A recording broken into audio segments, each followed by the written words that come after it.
Во името на Отецот и Синот и Светиот Дух.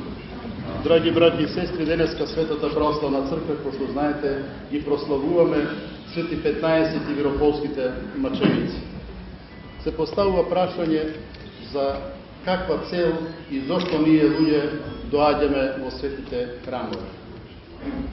Пред се доаѓаме да се сретнеме со нашиот Спасител Господ Исус Христос, но истовремено и да се поучиме од животниот пат на оној светител и на оние светители или Божји угодници кои што ги чествуваме и прославуваме.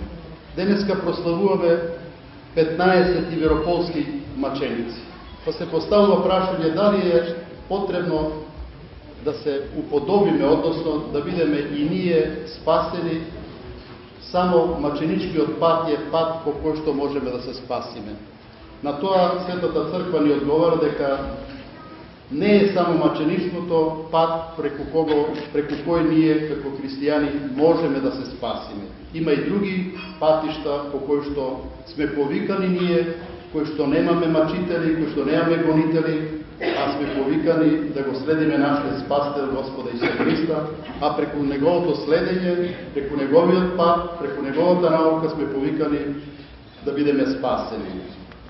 Секој човек има можност да избере од два пата. Едниот е широк, на кој што нема Бог, нема вера, туку има безбожие, има безверие, има секоја нечистотие. Тој пат е широк и е лесен, бидејќи ни ги дозволува сите овие земни наслади и страсти и сладки, кои што се привлачни кон секој човек, во колку нема узда да се стопира и да се контролира самиот себе си.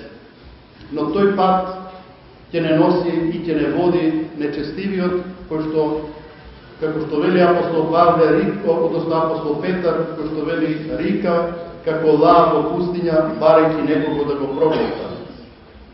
Тој е наш пријател уште од искона, односно уште од рајот и предложил нашите прародители Аврам, односно Ева и Адама, и постојано се труди секој еден од нас да не поведе или да не намами да одиме по тој широк пат кој што е убиствен за секоја христијанска душа. Додека пак по тесниот пат не повикува Господ Христос и тој со неговата благодат ни дава сила и можност да одиме, но тој пат е тесен и стрмен и бара од нас многу воздржување. Бара пост, бара молитва, бара честност, бара исполнување на законот Божи, кој што не е секогаш едноставен и лесен, бара од нас да го носиме нашиот крст, да го следиме Господа Христа. Господ на никого не дава крст потежок и поголем од оној што може секој еден од нас да го носи. За некого и најмало бреме е тешко, меѓуто за посилните, за похрабрите, се разбира не само физички, туку пред се духовно зборувам, тогаш Бог дава и разни искушенија на тој тесен пат, но тој е единствен пат кој што не води во Царството Небесно.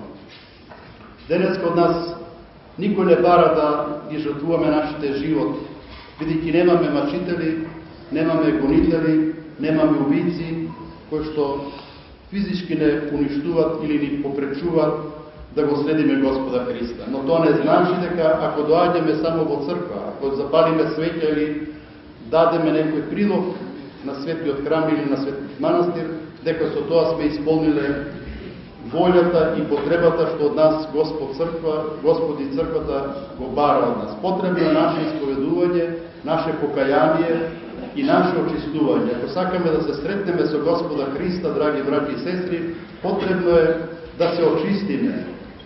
Не се мисли да се очистиме само да се искапеме, да се измиеме и да се облечеме во нова облека, туку бара од нас да отфрлиме секаков грех, да отсечеме секаква непријатност, секаква злоба, секаква лоша мисла од нашите срца, од нашите души, така да го подготвиме нашите срце за средба со Господа. Тогаш Господ ќе влезе кај нас, бидејќи тој постојано чука и тропа на нашите порти, на нашите срца, души, и ако ги отвориме тие порти, тој ќе влезе со нас и ќе престојува, ќе ни даде сила и благодат да можем да го следиме неговиот пат, а преку следењето на тој тесен, но единствен кој што води во Царство Небесно. Да се обратиме со искрена молитва кон сите 15 мирополски маченици, тие да ни ја затврстат верата, умножат љубовта и кон Бога, кон висината, но исто така и по хоризонтала, помеѓу нас, помеѓу луѓето, со кои што се знаеме, со кои што се сретнуваме секојдневно, и така да го исполниме законот Божи, одејќи по тој тесен, но единствен спасоносен пат. По молитвите на светите 15, Бог нека ги услуши нашите молитви, така нека биде и за многу години.